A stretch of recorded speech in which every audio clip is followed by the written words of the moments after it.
అందరికీ నమస్కారం.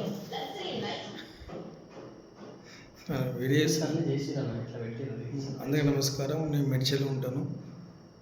మేము రియల్ ఎస్టేట్ చేద్దామని ప్లాన్తో కొత్తగా యూట్యూబ్ ఛానల్ స్టార్ట్ చేద్దాం అనుకుంటున్నాము.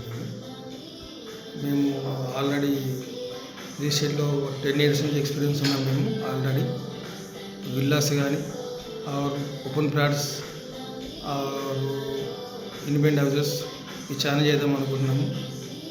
మీ సపోర్ట్ మాకు ఉండాలని కోరుకుంటున్నాము. మేము కొత్తగా స్టార్ట్ చేస్తున్నాము. ఓన్లీ మెడిచల్ నుంచి మనం నార్త్ సైడ్ నిజామాబాద్ వరకు మేము ఏదైనా చేస్తాము. ఓపెన్ ల్యాండ్ కానీ ఏదైనా చేయాలని డిసైడ్ అయ్యాము. మీ సపోర్టు మాకుంటే మేము ముందు పోతామని చెప్పి మీ ప్రేమతోటి మీ ఆశీస్ తోటి నేను ఫస్ట్ టైం ఈ వీడియో చేసి నేను ఫేస్బుక్లో ప్లస్ యూట్యూబ్లో పోస్ట్ చేద్దామని నేను నా మనస్ఫూర్తిగా కోరుకుంటున్నాను.